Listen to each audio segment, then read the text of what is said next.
तर मित्रांनो, मुंबईतील जी बेस्ट जी मतपेढी आहे त्या मतपेढीचा निकाल हा लागला आहे व त्या निकालामध्ये बी जे पीने रातोरात गेम फिरवली, पण बी जे पीची सत्ता ही आली नाही. तर सत्ता आली हे शंकरराव हे कामगार नेते होते, त्यांची बेस्टमध्ये सत्ता ही आली आहे. काल देवेंद्र फडणवीस यांनी चक्क उद्धव ठाकरे यांना फोन लावला आणि ही बातमी सर्वत्र पसरली होती. देवेंद्र फडणवीस हे इतके चालाक होते की या पक्षाचे चिन्ह संपवले, त्यांनी उद्धव ठाकरेंचा पक्ष संपवला, चिन्ह संपवले, त्यांनाच त्यांनी उलट फोन लावला.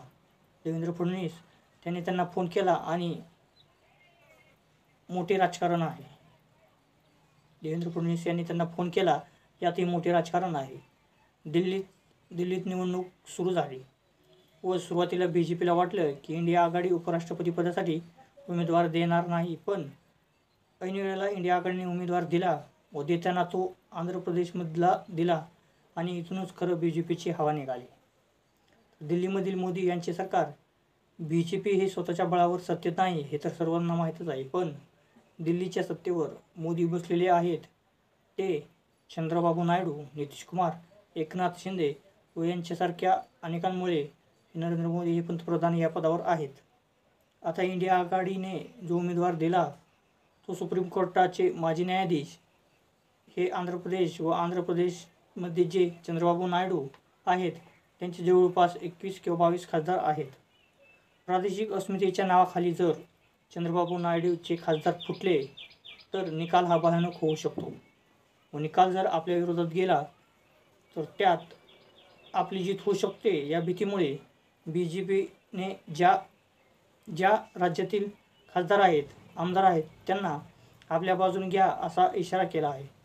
म्हणजे प्रत्येक राज्यातील जे आमदार, जे खासदार आहेत त्यांना आपल्या बाजूने वळवा असे बी जे पीने सांगितले आहे. खरं तर ज्या देवेंद्र फडणवीसांनी उद्धव ठाकरेंचा पक्ष संपवला त्यांनाच त्यांनी फोन लावला. केंद्रात जी सत्ता आहे आणि संस्था आहे म्हणजे CBI किंवा ED असे यासारख्या संस्था त्यांच्या बळावर संपवल्या आणि एवढे केल्यानंतर देवेंद्र फडणवीस यांनी उद्धव ठाकरेंना फोन करतात.